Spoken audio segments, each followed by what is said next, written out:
You know Gray Bar for electrical parts, but there's one more thing you may not be thinking of us for that can help maximize your next project's total value. Our pre-project planning services are designed to help you win the bid, save on labor costs, and keep your installers productive across your entire build. The sooner you call us, the better.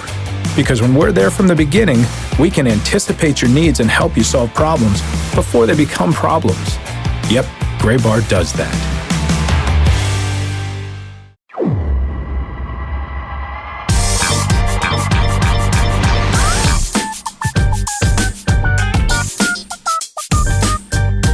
Hello, everybody, and welcome into the Show Before the Show podcast, the official podcast of Minor League Baseball. I am Sam Dykstra, reporting to you live to tape, I guess, from Scottsdale, Arizona. I'm down here for the Arizona Fall League. We'll talk about that in a little bit.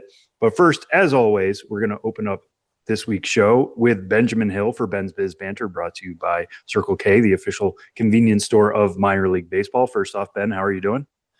Doing well, thanks, Sam. We were talking off air. I went to the doctors today, and just hadn't been to the doctors in years. So hopefully the blood work comes out all right. But if you're listening to this and haven't been to the doctor for a long time, I'm not shaming you. I didn't either, but I got there.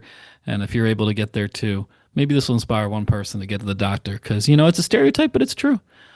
Us men just don't go to the doctor. I'll put it off forever. Fortunately, I got married, or otherwise I might not have gone to a doctor for the rest of my life and died prematurely because I wasn't going to the doctor. I feel like we should start the show more often with PSAs on just what folks at home should be doing to improve their lives and improve their health. Yeah, take it from me, the epitome of a man who makes healthy choices every day, all day. Yes, of course you do. And as you may have guessed, Tyler Mon is off this week. He is out in the Highlands of Scotland, making the rest of us very jealous as he begins his baseball offseason in that fashion. He will be editing this show, so everybody say hi, Tyler, and thank you for editing this and putting this together with great care as you do each week. But for now, it's just Ben and I. And Ben, let's start with the first.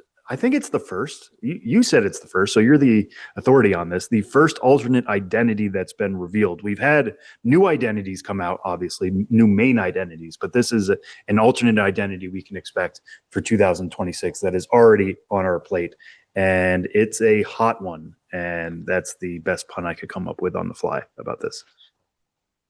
Yeah, I'd say make no bones about it. That's not a good pun either, but there's plenty of bones in this one.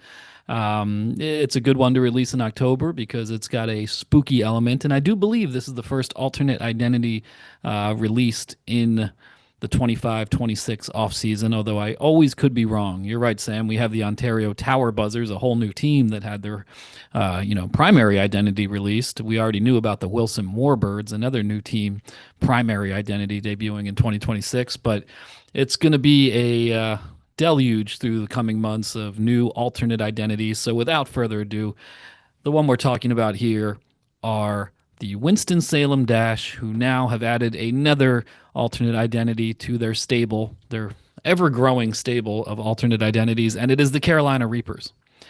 The Carolina Reapers, and this is hot and spooky. I don't know if those two adjectives get mixed all that often. Spicy and spooky, I guess we could say. So the Carolina Reaper, for those who don't know, is one of the world's hottest peppers ever created. And it was not created, and it literally was created. It is not something found in nature. It was a Carolinas area guy, Smokin' Ed Curry, who created this, testing it, mixing a hybrid pepper till he got what he wanted, and that is now known as the Carolina Reaper pepper. And one interesting thing here for me, Ben, is that it's not the Winston-Salem Carolina Reapers. It is the Carolina Reapers, which means we're getting the place name of Carolina back in minor league baseball. Carolina Mudcats becoming the Wilson Warbirds. So I kind of wonder, is this related to that at all? Like, were they worried about, hey, we have one Carolina, we can't name ourselves Carolina when a team exists called Carolina, but now it's straight up just the Carolina Reapers?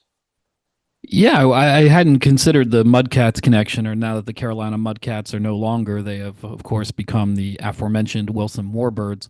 But Carolina makes sense in this context because, one, the pepper itself is called the Carolina Reaper, and its origins are in Fort Mill, South Carolina. So, with this identity, the Winston-Salem Dash, obviously based in North Carolina, are expanding their territory to take on this Carolina Reaper identity. The origin of the Carolina Reaper, where Smokin' Ed Curry created it. It's a hybrid of the Naga pepper and a habanero. But he apparently did that in Fort Mill, South Carolina. And minor league heads might be able to tell you of the minor league team that played a lot of seasons in Fort Mill, South Carolina. Sam, do you have an idea? Oh man, I feel like I should, and it's not coming to mind. So instead of dead air of me sitting on this, educate us, Ben. Fort Mill, South Carolina was the home of the Charlotte Knights before they moved to their new Oh, of ballpark course, yes, in yes. uptown Charlotte proper. They played, even though they were still the Charlotte Knights, and Fort Mill, South Carolina is very close to Charlotte. They previously played in Fort Mill, South Carolina. But anyhow, this Carolina Reaper identity, it plays on peppers and then the Reaper aspect, the Grim Reaper. So it's got a word mark comprised of a C in the shape of a Carolina Reaper pepper, and then after that, it's all bones. The rest of the words are in bones. And it's got a logo of a Grim Reaper type character swinging a baseball bat, which has a Carolina pepper on the top of it. And one interesting thing about this too is the jerseys. I've never used this word before, and I felt like I should know it, but the placket, is it the placket of the jerseys? The midsection of the jersey where it buttons. They have an approximation of the Scoville scale that measures spiciness and peppers. So at the bottom of the jersey, in the middle, it's green, and as you work your way up the jersey from the bottom of the jersey towards the top, towards the neck, it gets progressively hotter, going from like yellow to orange to red. So pretty cool to incorporate the Scoville scale on the jerseys themselves. And don't think we have dates yet in terms of when Winston-Salem will play as the Carolina Reapers, but yeah, October is a good month to unveil this, but with the Grim Reaper spooky portion of it. And I'll be curious to see what the Dash do with it. Like, could they serve anything with Carolina Reaper? I think you have to sign a waiver at the concession stand if they're going with that. But I believe this alternate identity, I'll have to check with the team, but I believe they've had this one ready for a while, and maybe we're planning initially to drop it last year. They did last season debut a Pepper Dash featuring racing mascot puppets or mascot racing mascots, Petey Poblano, Chill E Pepper, Holly Peno, and Nana Pepper. So it'd be cool if they add a Reaper identity to that as well. I mean, I think a mascot race that has a Reaper running, maybe someone who can destroy all the other contestants, could be a good angle. We will see what comes about, but the alternate identity door has been opened as we head toward the 2026 season, and the Carolina Reapers are now part of the scene. Yeah, and I mean, I'm just thinking of all the possibilities, right? Like, will somebody use "Fear the Reaper" as their walk-up song? Will that just be the song that plays when the team runs on the field? If they do use a Reaper mascot in that Pepper race, will the Reaper mascot be like Humpy in Seattle, right? Like, who had never won until they did a second race there in the ALDS, or Hambone, who I got to moonlight as for a day in Lehigh Valley, who never wins except for very select dates.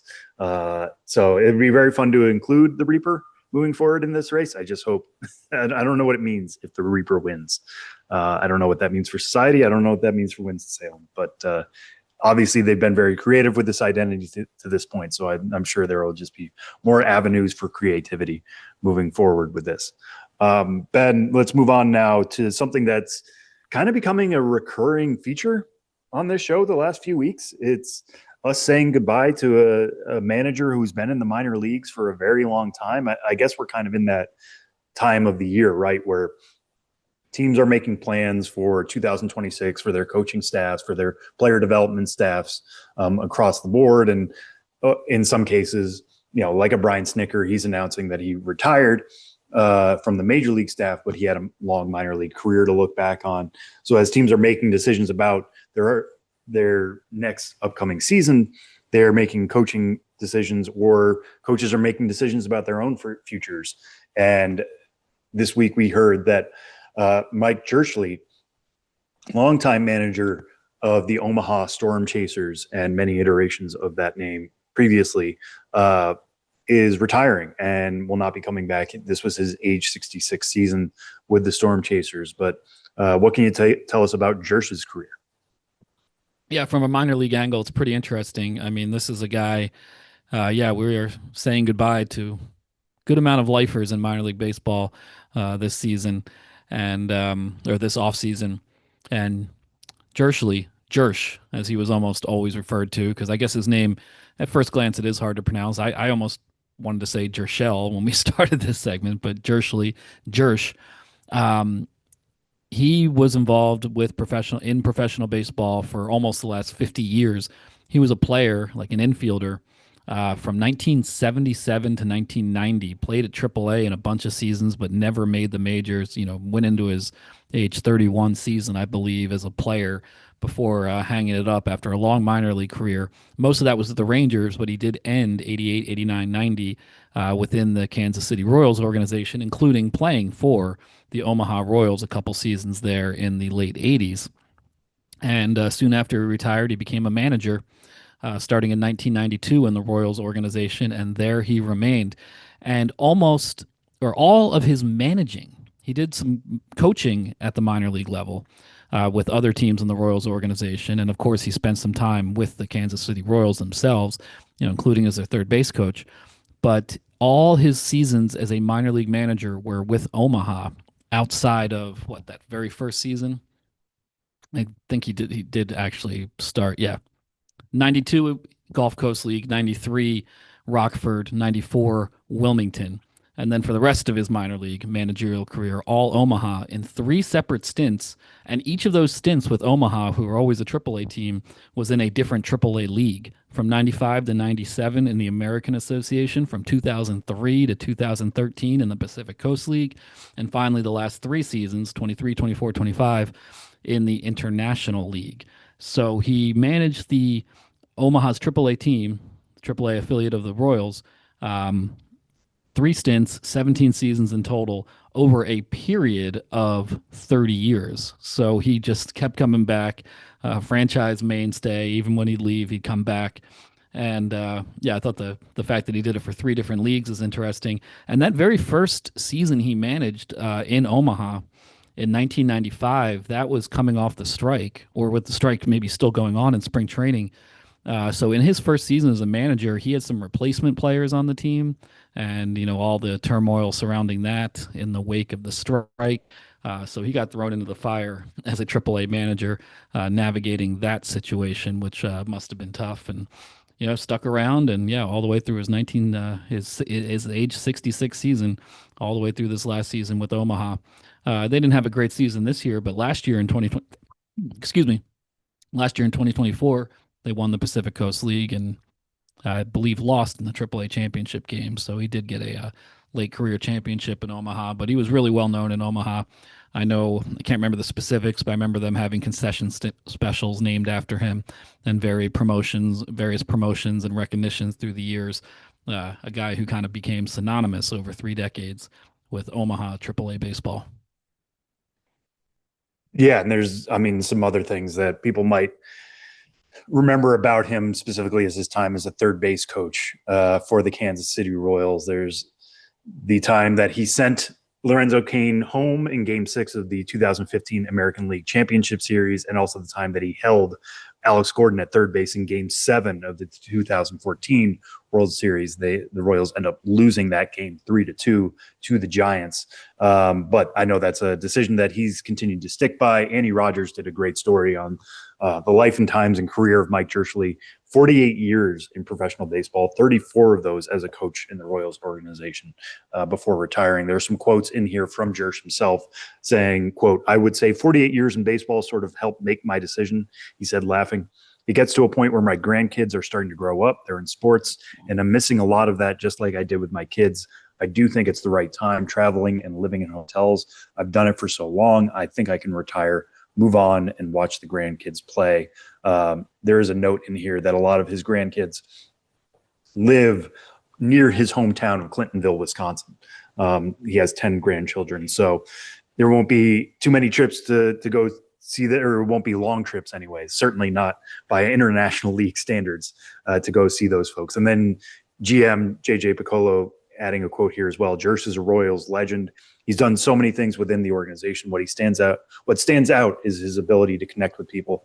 Didn't matter what their backgrounds were. He always found a way to get the most out of players. He made it enjoyable, and he just did it all with a lot of humility. He cares about the Royals. We'll miss having him." So, yeah, I mean, Omaha feels this intensely, but it's up and down the Royals organization. Everybody seems to have a kind word. And you think about how that Alex Gordon non-send could define his career, but he's been around for so long and touched so many careers. I mean, you think about like everybody who's good on the Royals right now played for Jirsch at some point, and he affected their development positively, I would say, that it doesn't have to be defined by one call, even if it was a momentous one like that. So good luck in retirement to Mike Jirschele. And, you know, it's sad to see another lifer go like this, but the fact that it sounds like it was very much his decision and he's doing it for family reasons, that's good for him. And yeah, I'm sure he could show up in Omaha at any time. I'm sure there are some first pitches in his future. Yeah, absolutely. And his son is in baseball as well. Justin, who I believe was most recently, or perhaps still is, the third base coach for the Chicago White Sox. But his son, Justin, managed in the International League at the same time that his dad, Mike, did. But the International League, with 20 teams since 2021, sometimes you don't play, a team at all over the course of a season. And I don't believe we ever had a battle of the Jersheles in the International League, even though they were managing at the same time in Omaha and Charlotte, respectively. All right, Ben. Well, before we send it to our interview, just give everybody a taste of what's been in the Baseball Traveler newsletter of recent newsletters. Yeah, I mean, last week I did a rundown of the awards that I gave out on the MILB awards segment on MLB Network. I have my own set of goofy awards. So there's an article on MILB.com, and in last week's newsletter, the Baseball Traveler newsletter, Google Baseball Traveler, and you can find the subscription link. And this week I went back to my still ongoing well of in-depth ballpark reports with a report from Synovus Park, the home of the Columbus Clingstones, one of 4 new ballparks that opened during the 25 season. And so check that out. You can read all about it. I've talked about that ballpark in the past on this podcast after I visited it earlier this season, or when it still was the season. And I will tell you this about the ballpark. It's turning 100 years old. It was a new ballpark in 2025. Columbus Clingstones playing their first season. And but that ballpark was built in 1926 and massively renovated. And when I went there, I was debating, like, is this a new ballpark that just happens to be on the same location as an old ballpark, or is this a massively renovated old ballpark? And I ultimately fell in the latter category, because while there's a lot of new structures, a lot of new buildings, so much that is new, the original structure, the seating bowl and the roof, is original, and the concourse behind the seating bowl is original. And I think just to have the core of the ballpark still be that structure, what it was in 1926, to me made it an older ballpark. So we'll get into it. I might have to update my article on the 10 oldest minor league ballparks and add Synovus Park now as what would be, I believe, like the 3rd oldest, really. So it's a tough one. I think different people could feel different things, whether this is a new or an old ballpark. Email me, benjamin.hill@mlb.com, if you have an opinion on this. These are the kind of things we get in the weeds with in the off season. And still got a few new ballpark reports coming up on the newsletter.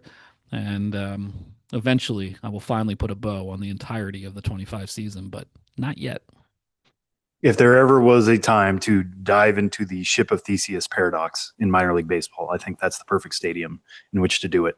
For those who don't know, the Ship of Theseus paradox is there's a ship, and if you replace every board on the ship and every piece of the ship slowly over time, is it still the same ship? This isn't quite that, because like you said, there is some original infrastructure at least still in that ballpark.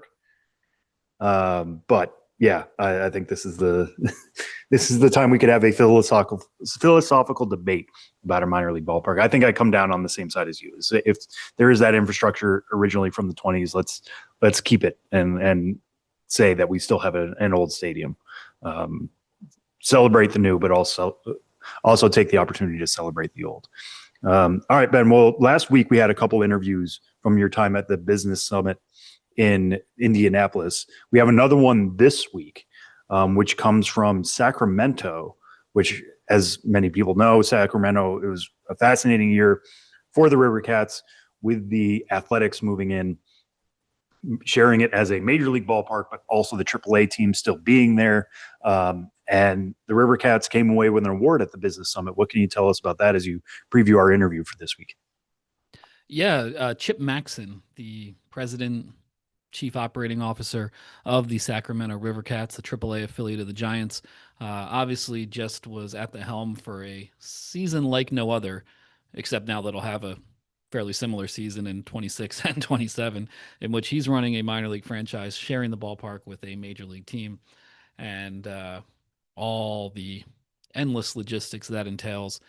There were 151 games at that ballpark in Sacramento in 2025 between the River Cats and between the A's, and a lot going on. So at the Minor League Business Summit in Indianapolis, Chip Maxson won the Executive of the Year award for overseeing Sacramento during this pretty crazy season.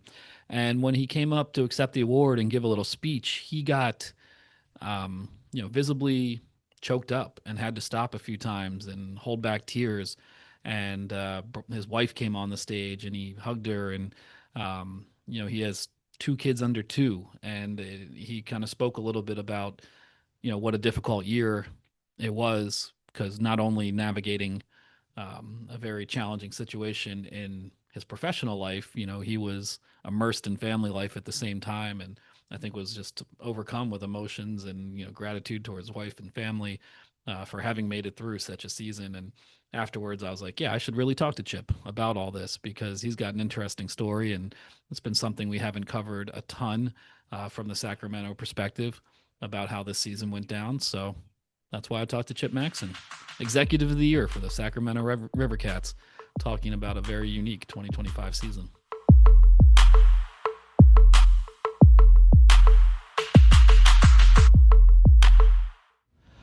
I'm here at the Minor League Baseball Business Summit, Indianapolis, Indiana, with the Executive of the Year, Chip Maxson, the president and, I almost forgot again, chief operating officer of the Sacramento River Cats.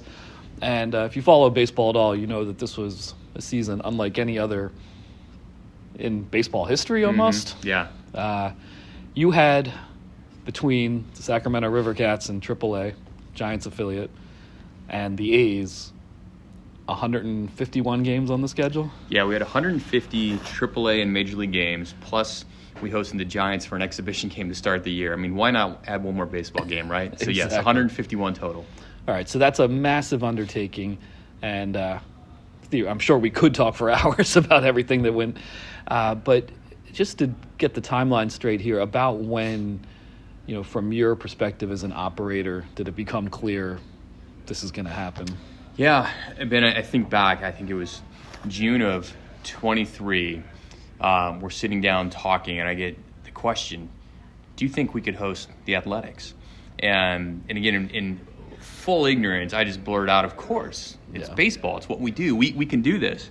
And so then as we started going to have more conversations about what that could potentially look like, started engaging the A's and what that could look like, it started becoming real. And really it was winter meetings of 23, I was like, okay, this is going to happen, and we need to start getting prepared for it. And then certainly we made the announcement April 4th of 2024. But yeah, there was 6 months leading, I guess 8 months leading into that or whatever, and of planning and preparation before we actually made the announcement and really had to get going. Yeah, so there's all the planning and preparation when it's not official. Yeah. Then it's official, and then there's the off season leading into the 25 season, where you really had to get going with all that. I mean, it's busy. As anyone working in minor league baseball knows, the off season is way busier than people think just for a minor league team. So I know there was not necessarily a typical day, but what kind of things are you dealing with in tandem throughout last off season? Well, it was so interesting because we were just finishing up the 2024 season. 2023, we were just finishing up some upgrades for PDL requirements. So we just put in new lights. We just upgraded our home and visiting locker room spaces, added female facilities. And luckily, we expanded, did a little bit more than we needed to. Our ballpark's been a great ballpark for many years. So we'd already been working with Ewing Cole as our architect, hired Whiting Turner as our general contractor. So we already had that team in place. And obviously, Ewing Cole has close relationships with Major League Baseball. They've been out auditing a lot of our ballparks. So they were a great architect to already have on our side. So that way, as conversations started getting heated up, and we knew we were getting closer to making an announcement, I remember in one of our meetings as we're wrapping up an OAC meeting for just the PDL upgrades prior to the 2024 season, our architect and general contractor said, hey, do we need to start planning for something else? Yeah. And I just kind of got a grin on my face, and they realized, oh, okay, maybe we do need to start that. And so, going into it, before we made the announcement, we started looking at some facility upgrades. Where would we put a major league locker room? And so even before the 24 season started, we're already planning for 25 and beyond. And then as soon as we did make the announcement, we were over in Oakland the next day, meeting with the A's team, understanding from their baseball operations side what they were looking for out of a new facility. And I'll say it really was build and then plan. Like once we came up with a location, it really was, okay, what do we need for the foundation, whether this is going to be 1,300 or 13,000 square feet or 16,000 square feet. Here's the plot of land that we have, and we can start getting removing that dirt. And so as we're starting the 24 season, we're making all these plans, working closely with the athletics, and then very closely with Major League Baseball. There's not a playbook for this. Nobody said, okay, here's what you need to do to make this a Major League facility. And so I had to work real closely with Major League Baseball. Baseball ops teams came out. I didn't realize the broadcast and technology piece. I mean, we put in over 6.5 miles of fiber in our ballpark to get it ready to host Major League Baseball from the broadcast and communications perspective. Things like adding the restrooms into our bullpens that we didn't have before, and then bullpen phones and all the batting cages. So, I mean, there was just so much that I was ignorant about and just kind of learned as we went. But then there we were in the 24 season and had to break ground end of July 2024 before the River Cats season was over. So we had to shut down one of our major hospitality areas, not sell that from July on, so that we could break ground to at least give ourselves 8 months of construction time when we probably should have needed 12 or 16 months. Yeah, so you talked about working closely with the A's, working closely with Major League Baseball. The River Cats are a San Francisco Giants affiliate. Yeah. You've got your ownership group, which is the Sacramento Kings in the NBA. I'm sure there's communication, too, with the city, and just so many entities with needing to communicate about this. I mean, I know you can't really formalize that process, but how did you kind of get in a flow with that level of communication and so many, not necessarily competing interests, but people coming from different perspectives all the time? Yeah, first of all, Ben, you're so right. There's so many people that were involved. And I laughed and I said, I'm president and chief operating officer of the River Cats. We're owned by the Sacramento Kings, AAA affiliate of the San Francisco Giants, and we're hosting the Athletics. So when you put all that together, it's kind of fun. But I quickly realized my job is to get the job done. Like we know we had opening day 2025. We had to be ready for that. We knew we had a Giants exhibition game March 23rd of 2025. So that was really our go time. And so I had to learn the communication patterns, what the needs were of all the different parties involved. And my job was to make sure everybody was working together and we were moving things forward. We didn't get too hung up on one piece. So that was quite a learning experience. And I am so thankful. Our ownership group, the Sacramento Kings, they had just built the Golden One Center in Sacramento in, I think, 2016. So they'd been through a major construction project. Certainly we had just done some PDL upgrades, and having Ewing Cole and Whiting Turner on board as the architect and architect and general contractor, their experience was priceless in this as well. And then, as I mentioned, Major League Baseball and continue to give credit to guys like Tom Krutner, who were on site regularly, making sure the infrastructure was in place. We understood some of the broadcast needs, expanded our Hawkeye system, all of that. So I in one sense, I was kind of a conductor trying to keep everything going and make sure we didn't fall too far off pace. But you mentioned the city, and everybody thinks Sacramento Rivercats and the A's are coming to Sacramento. Our ballpark, Sutter Health Park, we're actually in a different county, in a different city, in Yolo County in West Sacramento. Yeah. And so it often gets overlooked, but I've tried to give West Sacramento so much credit in all of this. Mayor Guerrero there, she was committed, from day one, very excited. Season ticket holder for Rivercats and A's, so she's out there all the time. Certainly we had her in our corner, and then I remember sitting down with the city manager and talking through what this is going to entail, and he made me a promise. He said, Chip, if there's any delays, it's not going to be because of the city. It's not going to be our fault. And especially in today's, environment, to get that type of commitment from your city to make sure this is going to be successful, that was awesome. That was incredible, and the city really was an awesome partner in all this. So couldn't have done it without their help as well. Yeah, and then you, as the president and COO of the Rivercats, when it comes to messaging, there's a lot of moving parts to juggle, but yeah. In terms of marketing the Rivercats season in the midst of all this, what was the strategy with you and your staff of keeping, to the extent possible, the spotlight on them when obviously the spotlight would be on many other things as well? Yeah, no, that we were talking about that from day one, and was challenged to put together different P&Ls, like what's the impact on the Rivercats going to be, and there were some people that did their own models, they thought it was going to be a tremendous hit on the Rivercats, 60% or greater, of a loss. And so we took that as a challenge. And our goal was, and again, both our ticket sales team was selling both athletics and Rivercats, our sponsorship team doing both athletics and Rivercats. So certainly we're pulled in different directions. You don't have the focus like you used to have, but our goal was to sell season tickets in single game for the A's. That's Major League Baseball. Like let's go and let's hit that hard out of the gates and try and sell out of the season tickets we have available, and then have the single game tickets. That way, on the Rivercats side, we know the Giants fan base that supports the Rivercats and just Rivercats fans. They're strong, and then we really want to lean into the group, some of our strength, and a strength across minor league baseball in general. So we really wanted to lean into that. We were purposeful. We took a look at our average ticket price and wanted to make sure we were affordable for everybody in the Sacramento region. We knew there was so much excitement about Sacramento baseball, period, whether it was Rivercats, whether it was athletics. We knew all the upgrades to Sutter Health Park. People want to come see the new video board, the new facilities, remodel the clubs. So we really were strategic about pricing and modeling things so that everybody could afford to come to Sacramento baseball one way or another. And that was great.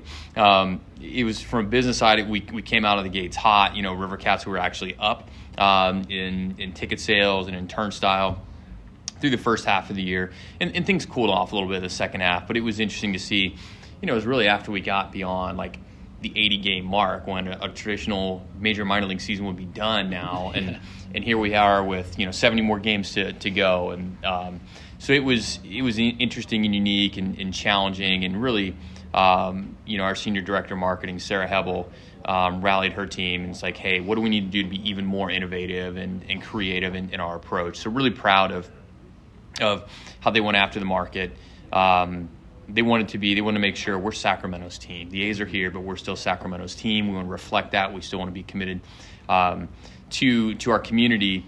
Because our goal, Ben, at the end of this, it's like, who do we want to be? Like, we've got a great opportunity to highlight the Sacramento region, highlight Sutter Health Park, bring people out to the park that have never been here. Who do we want to be in the end of this so people want to still come back?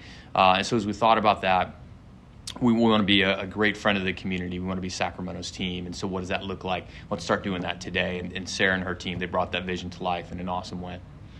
Yeah, so hosting 151 games, basically a game a day for 6+ months. Work-life balance is always an issue in working in baseball, and then especially so when you have a season like this. Yeah. And when you accepted this award yesterday, it was an emotional moment because you were juggling even more personally as well with wife and family. So that had to have been a huge part of the challenge of this year as well. You can't, everybody says, there's never a perfect time to grow your family. Yeah. So my wife and I, we had our second daughter, Bree, in January. Our oldest daughter, Joelle, she just turned 3 in September. So here we are in January, welcoming our second daughter, super excited about growing our family. Yet we're 3 months away from a season unlike any other, right? Unprecedented has been thrown around a lot lately. I like thinking of season unlike any other. And so going into a season, hosting 2 baseball teams with 2 babies, 2 years old and younger, right? I mean, what a crazy, hectic time. And so it's been important for me.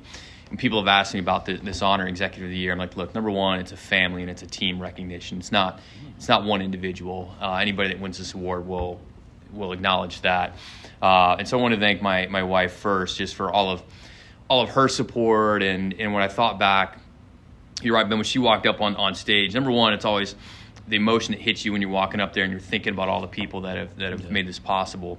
And you're just thinking about her and her sacrifice, when I'm being pulled in a million directions with a newborn and a toddler at home. That brings emotion with it as well. And then seeing her was just awesome moment, and being able to celebrate. I tried to get her to hold the trophy. She didn't want to.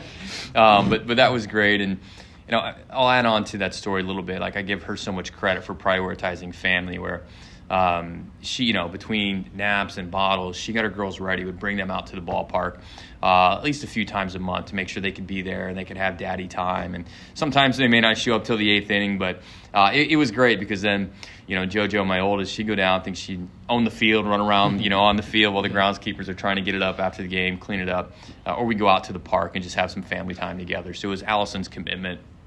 And I'll also say, there's certainly some times she reminded me I did not need to go to all 151 games. And then it's time to prioritize family and set up a few other events for us to do. So really thankful for her commitment over the time as well. Yeah, well, on one hand, this isn't going to let up. You've got a couple more years of this arrangement, but on the other, year one's always the hardest in something like this. So you got through it. We did. You won the award. You had a great moment of emotion and I guess catharsis here in Indianapolis. And so now what are your thoughts as you head into year 2 of this arrangement? Yeah, what's really been what's been awesome is the people reaching out and the congratulations. All that's great.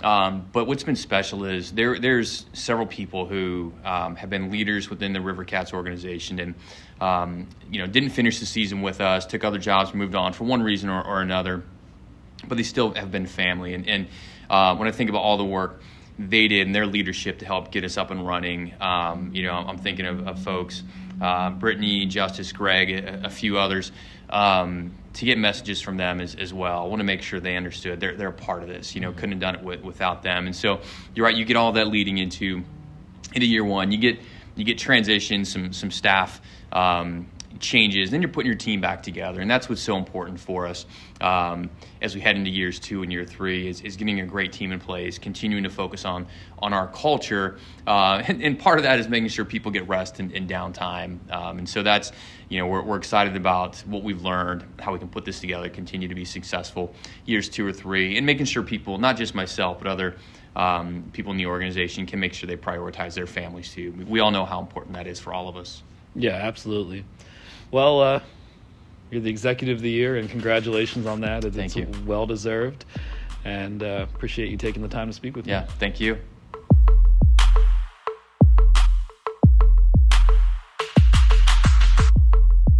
Hi, everybody. It's Sam again. Thanks to Ben for that interview back at the MiLB Business Summit in Indianapolis. as I said earlier, I'm down here in Arizona. I'm currently in Scottsdale, Arizona, for the Arizona Fall League. We are in week 2 of AFL play. Right now, I'll be down here for 2 weeks, so about a week and a half left for me here, just getting things going, really. But it's funny how the Fall League works, right? Like you stay here a couple of days, and you feel like you already come away with so much material, and that's what's happened for me here in the first couple of days. I really enjoyed my time here in the AFL, as I always do. The access here is tremendous. The proximity to the players is tremendous. The quality of players is really good, especially on the position player side. Obviously headlined by Kevin McGonigal, the number 2 overall prospect in baseball, is down here playing for Scottsdale with the Detroit Tigers system. Unfortunately, Sebastian Walcott, who is another big prospect who is down here, has been shut down by the Texas Rangers due to arm fatigue. Sounds like he may not be coming back.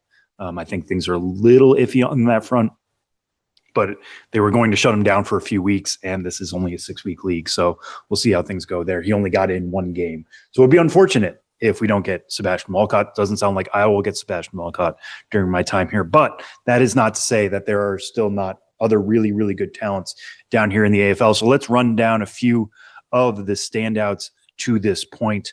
I think the big one that everybody is paying attention to is Esmeralyn Valdez of the Pittsburgh Pirates organization. He currently leads the AFL with 4 home runs. Nobody else in the league has more than 2. So he's doubling up the next closest guy in terms of home runs. Valdez is somebody who split this year between High A Greensboro and Double A Altoona. Had a really good power showing with 26 homers between those 2 spots, 123 games. He slugged .520, was especially good at Greensboro, which is more of a hitter's park, obviously, but slugged .592 there with 20 homers in 72 games. I know our Jonathan Mayo has put Valdez forward as somebody he would like to see in the AFL Home Run Derby. As we're sitting here now, I feel like that should be a lock. The exit velocities have been tremendous for Valdez, consistently some of the best here in Arizona. Playing at Salt River, he's been hitting rockets all over the place. I got to see him go opposite field with a home run yesterday in Scottsdale. It's been really, really cool to see that come together for him. The other interesting thing with Esmeralyn Valdez is that he is Rule 5 eligible this offseason. And the Pirates will have to add him to the 40-man roster in order to protect him. It kind of feels like that's why they sent him here, to make a decision on where he could go this offseason. Do they protect him given what he showed at Double A, which, like I said, was pretty solid, a 260 line, 363 OBP, 409 slugging percentage, but wasn't up to where he was in Greensboro. So the fact that the exit velocities are there, the in-game power is there for Esmeralyn Valdez. He feels like he's creeping towards must-protect territory if he's not already there for the Pittsburgh Pirates. So he's a major standout. Seaver King in the Washington Nationals organization, their first-round pick from a year ago, has been absolutely showing out both in terms of hitting ability and speed. He actually leads the AFL right now in RBIs with 10. He also leads the league in hits with 10. He has 5 doubles in that span. His 6 extra base hits are the most in the AFL, which is saying something again because Esmeralyn Valdez has 4 homers. 4 homers, no other extra base hits. Seaver King up to 6 extra base hits. He's also tops in total bases, 2 more than Valdez with 18. The speed has been really, really good. I saw him exceed 30 feet per second, which is considered elite in terms of sprint speed, on an infield grounder the other day. He also did that on a fielder's choice, which I think is the fastest sprint speed we've seen. And for anybody who didn't follow Seaver King this year, he was somebody who really stood out with Wake Forest. He was actually a transfer there from Division II in 2024, goes 10th overall to the Washington Nationals, and then just did not produce at the same level at all in his first year of pro ball. Just had a 244 average with a 294 OBP and 337 slugging percentage between High A Wilmington and Double A Harrisburg. Both of those places are extremely tough on hitters, especially Wilmington. So there's something to be said for that. Getting him down here in Arizona, which is much more hitter-friendly environs, I think is certainly helping him. But he's shooting the ball to the gaps. He's taking advantage of that speed. He's playing shortstop.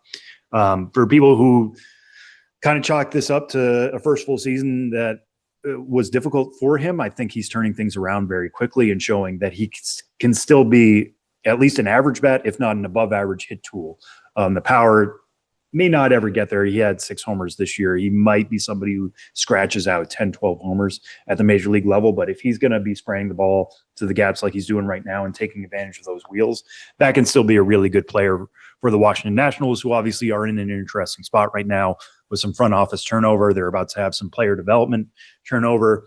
What can Seaver King be in that new regime moving forward? We'll see, but he's certainly setting the table really nicely here in Arizona. One other group that I'll point out real quick is in the Colorado Rockies organization, and Charlie Condon obviously has tons of eyes on him down here in Arizona after, I would say generally a solid first full season. Not tearing the cover off the ball like many expected. He's had some injuries early in his career. I know coming out of the draft last year out of Georgia, people expected him to move quickly. He had a wrist injury that he dealt with last year that we didn't find out. Jonathan found out about it in the offseason that may have affected him.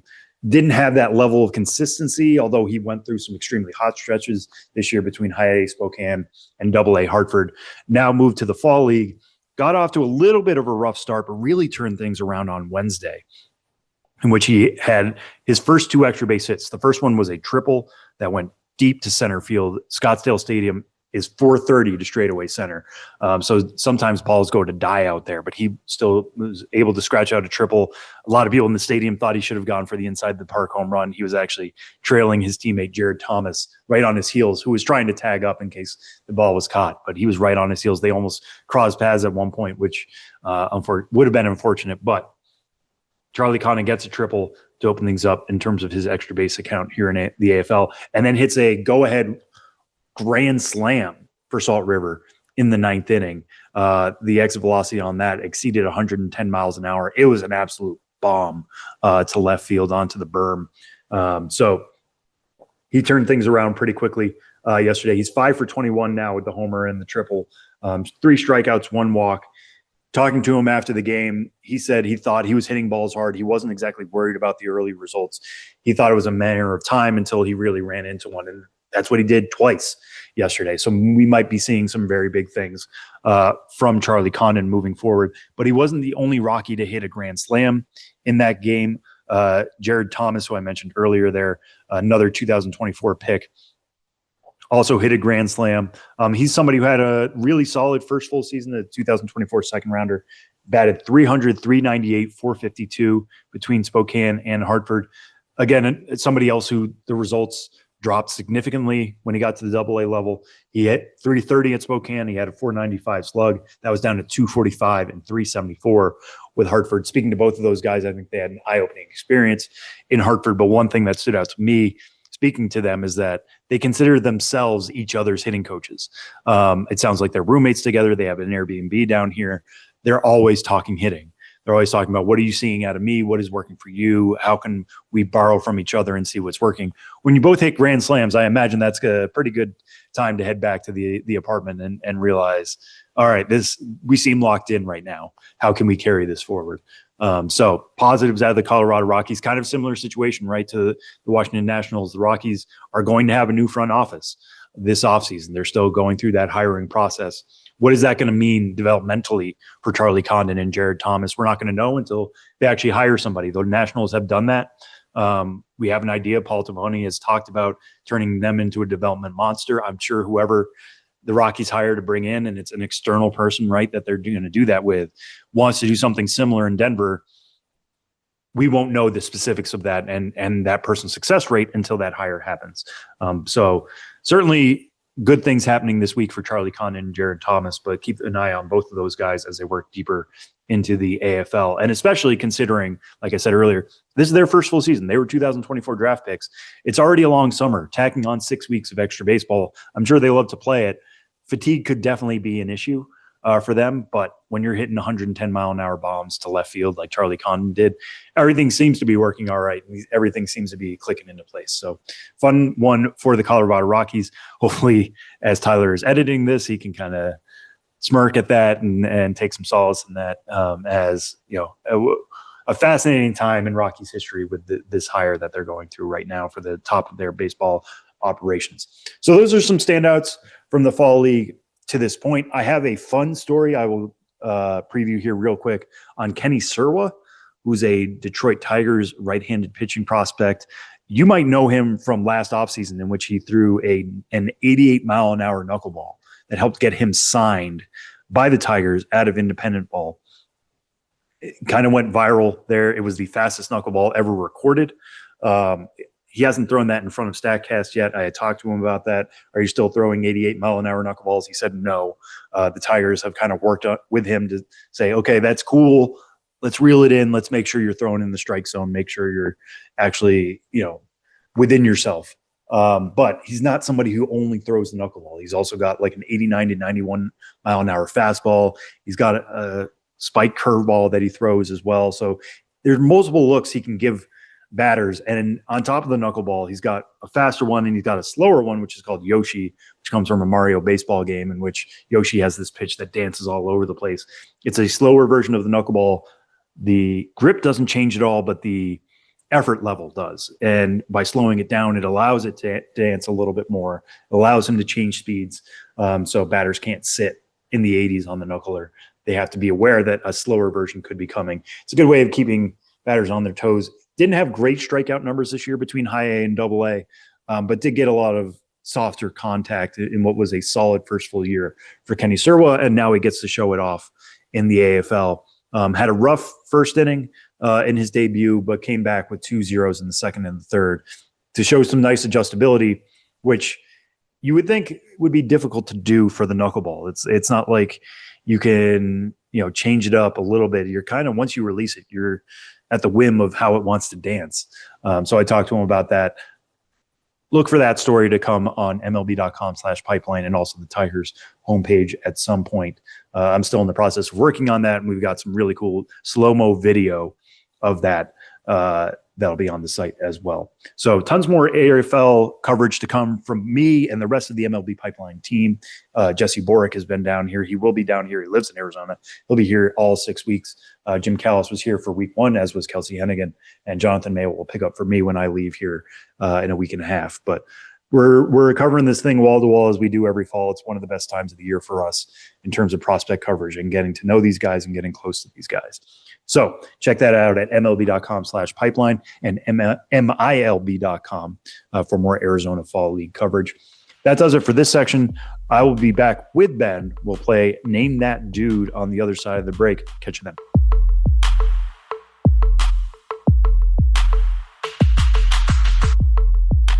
All right, now wrapping up this week's edition of the show before the show. Ben is back.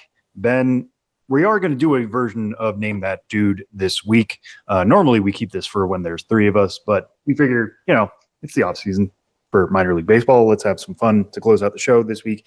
You are the dude knower. I will be the dude guesser. Lay it on me. What do you got? Yeah, I got a dude. This dude's a Texas dude, native of Abilene, Texas. Then he went to college in Texas, Grayson County College in Texas. And in 1999, he was drafted out of Grayson County College. He was drafted out of Grayson County College in 1999 by who was then known as the Anaheim Angels. Of course, now the Los Angeles Angels of Anaheim.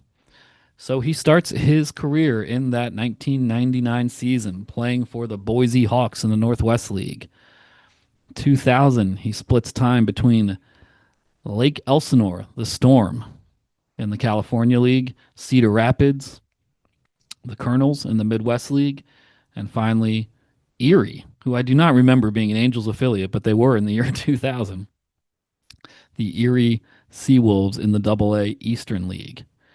2001, Erie is no longer the Double-A team in the Angels system. It is the Arkansas Travelers. He spends a lot of the season there. Also spends a little time in Salt Lake, the Bees, as with the AAA Angels affiliate. 2002, mostly Salt Lake, AAA, but he makes his debut with the Anaheim Angels in 2002, which, if you recall, was a significant season for them. Plays for the Angels 2002, 3, 4, 5, 6, 7, 8, 9. So a stalwart of the Angels from 2002 to 2009. Then 2010 and 11 with Boston. Misses the 2012 season, I believe, due to injury. He's back with Boston for 2013 and 2014. During the 2014 season, he goes to the Cardinals, spends 2015 with the Cardinals, and then finishes his major league and professional career with the Cubs in 2016 and 2017. I haven't even said his position yet. You might already have a guess, though. Man, I do have a guess.